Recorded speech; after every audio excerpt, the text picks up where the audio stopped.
खुलुमबाय बड'लेण्ड आपडेटआव बयखौबो बरायबाय। नोंथांमोननि थाखाय गोनांथार रादाब लानानै फैदों। अन्नानै भिडिअखौ जोबजासिम नायलां। गिबि रादाबाव दङ रायजोआव फिन गिख्रंथाव जाब्रबथायनि जाथाय। बे जाथायाव सानै सुबुंनि जिउ खहा जायो। बगामाथि पिकनिक स्पटनि साखाथि गरेस्वराव बे गिख्रंथाव कारनि जाब्रबथाया जायो। बे जाथायाव सानै सुबुंनि जिउ खहा जायो आरो साथाम गोब्राब जखम जायो। कारनि बिगोमा 45 बोसोरनि सन्जीब राभा आरो 45 बोसोरनि पवन राभाया जायगायावनो जिउ गोमायो।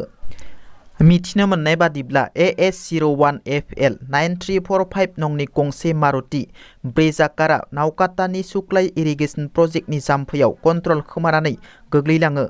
मिथिनो मोननाय बादिब्ला जाब्रबथाय जानाय सुबुंफोरा बगामाथियाव लावखार ओंखाम जानो फैना मोनायाव न'फारसे गिदिंलांफिननाय समावनो बे गिख्रंथाव जाब्रबथाया जायो।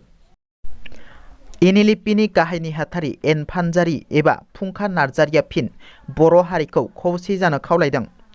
बावैसो सान सिगां क'क्राझारनि सान्दामारियाव थानाय NLPनि डिजिनेटेड केम्पनिफ्राय NLPनि केडारफोरखौ बादा नागारनो पुलिसआ बिथोन होनानै NLPनि केडारफोरखौ बादा नागारनो गोनां खालामनायखौ लानानै NLPनि गाहाय नेहाथारि एन फानजारिनि फिन मोनसे दुखुनांथाव फेसबुक पस्ट।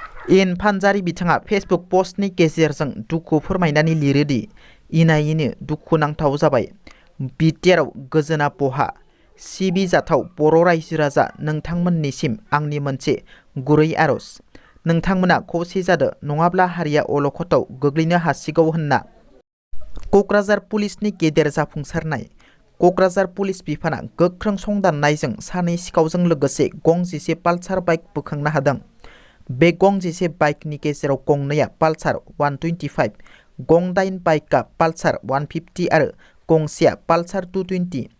हमजानाय सानै बाइक सिखावखौ क'क्राझार जिल्लानि सेरफांगुरि थानानि सिङाव थानाय पद्मबिलनि 23 बोसोर बैसोनि धुर्बजित नार्जारि आरो बुरिमाखा कसुगावनि 19 बोसोर बैसोनि गुथार नार्जारि होननानै मिथिनो मोन्दों।